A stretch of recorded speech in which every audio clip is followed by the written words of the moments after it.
Bismillahirrahmanirrahim. Assalamu alaikum. Today I will teach you second example of X-linked recessive trait in this lecture. So जो second example है हमारे पास X-linked recessive trait का वो है hemophilia. Hemophilia is also known as royal disease or bleeder disease. इसको bleeders disease क्यों कहते हैं? bleeder disease इसलिए कहते हैं कि जब हीमोफीलिया के पेशेंट को हेमोफिलिक पेशेंट को छोटा सा इंजरी होता है तो उनका जो ब्लड है वो क्लॉट नहीं होता, मतलब क्लॉट होता है तो उसका टाइम क्या होता है, डिले होता है या बिल्कुल क्लॉट नहीं होता। रॉयल डिजीज़ क्यों कहते हैं? रॉयल डिजीज़ इसलिए कहते हैं कि it was discovered running in royal family, that is why it is also known as royal disease. There are two types of hemophilia. Number first, hemophilia A. Hemophilia A is a condition है which arise due to non-formation of clotting factor 8. हमारे पास जो clotting है इसकी 14 factor होती है।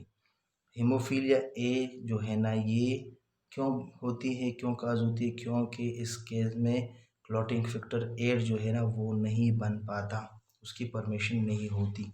ये most common type है हीमोफीलिया का।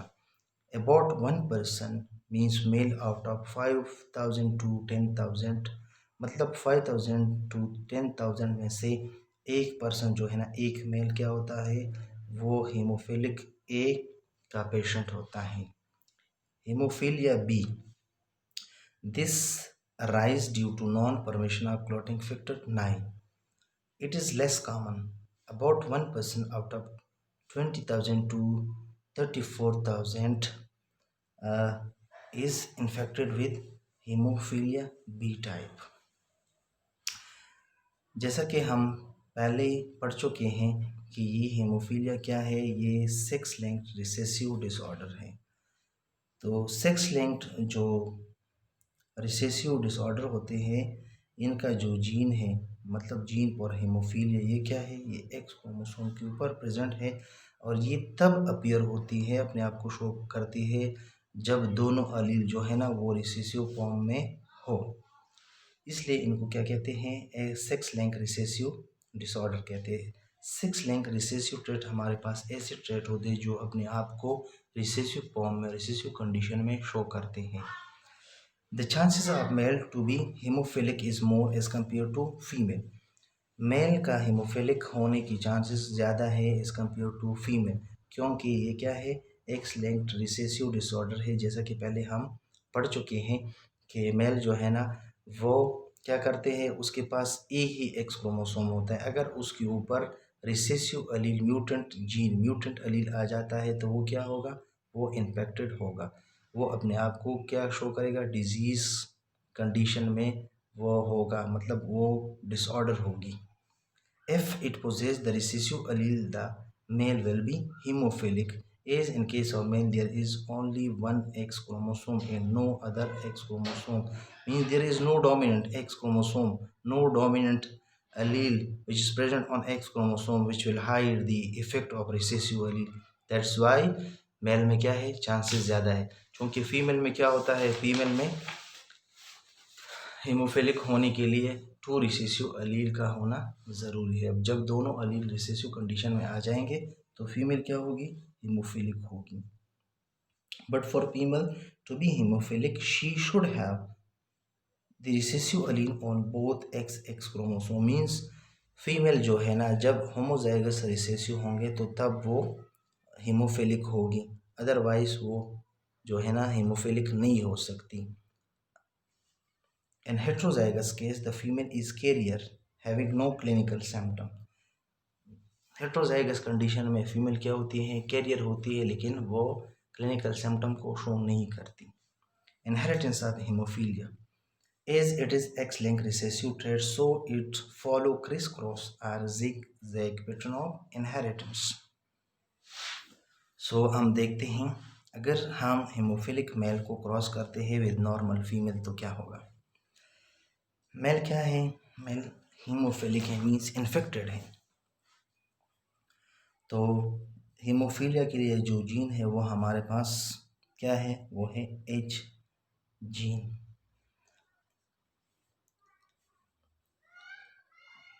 एक्स स्मॉल एच वाई ये क्या करते हैं, ये हमारे पास हीमोफिलिक मेल को रिप्रेजेंट करते हैं।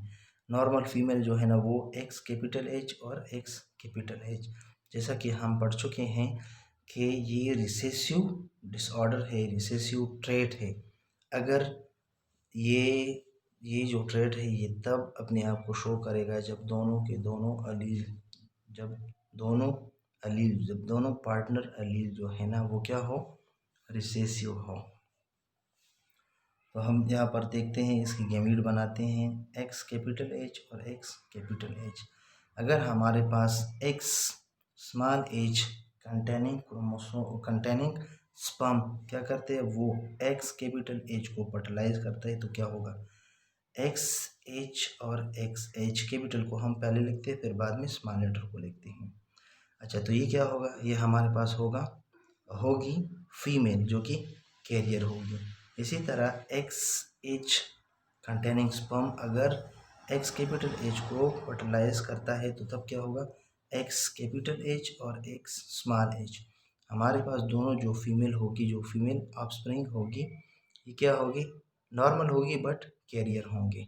इसी तरह अगर वाई कंटेनिंग स्पर्म जो है ना, जिसके ऊपर कोई भी अलील नहीं है, कोई भी जीन नहीं है हेमोफीलिया के लिए, वो क्या करते हैं, वो एक्स कैपिटल एच को फर्टिलाइज करते, तो क्या होगा, एक्स कैपिटल एच और वाई जो कि नॉर्मल मेल होगा।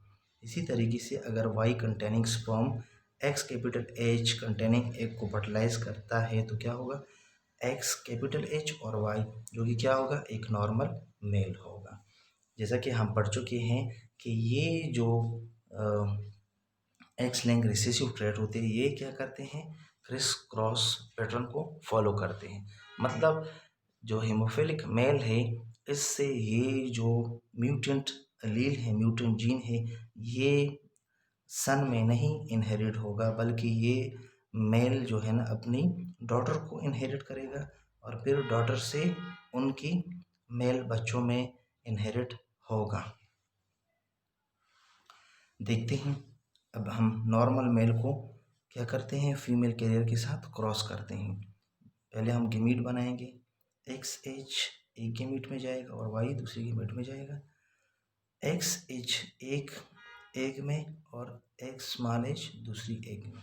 अब हम देखते हैं, अगर x capital H containing sperm क्या करता है, x capital H containing egg को फर्टिलाइज करता है, तो क्या होगा, एक्स कैपिटल एच और एक्स कैपिटल एच, ये जो ऑफस्प्रिंग प्रोड्यूस होगी ये होगी फीमेल जो कि नॉर्मल होगी। इसी तरह हम देखते हैं कि एक्स कैपिटल एच और एक्स स्मॉल एच क्या होगी, फीमेल प्रोड्यूस होगी जो कि कैरियर होगी। अगर Y containing sperm capital X with capital H containing egg को फर्टिलाइज करते हैं, तो क्या होगा, X capital H Y normal male. इसी तरह वाई कंटेनिंग स्पर्म अगर X small H containing egg को फर्टिलाइज करता है तो हमारे पास आ जाएगा एक्स स्मॉल एच और वाई जो कि क्या होगा, एक हीमोफिलिक मेल होगा। अगर हम इसको परसेंटेज में लिखना चाहें तो क्या होगा, 25% ऑफ 100% में से क्या है, जो है ना ये हीमोफिलिक मीन्स 25% जो ऑफस्प्रिंग होंगे वो हीमोफिलिक होंगे जो कि क्या है, मेल है। इसका अगर हम देखें, कोई भी फीमेल इंडिविजुअल जो है ना वो हीमोफिलिक नहीं है, कैरियर है लेकिन हीमोफिलिक नहीं है। तो आउट ऑफ 100 एमंग मेल अगर हम देखें तो 50% मेल जो है ना वो क्या है, इन्फेक्टेड है। तो इससे पता चलता है कि ये क्या है, मेल में ज़्यादा कॉमन है एज कम्पेयर टू फीमेल। और एक और बात है कि females are rarely infected then male because there is so few haemophilic males to survive and it will marry and reproduce.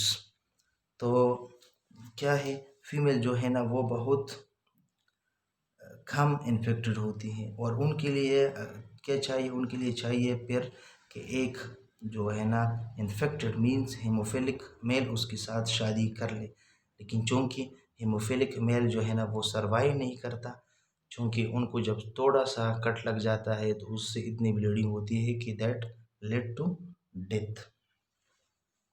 That's why हमारे पास जो है ना हीमोफिलिक फीमेल प्रेजेंट नहीं होती पॉपुलेशन में।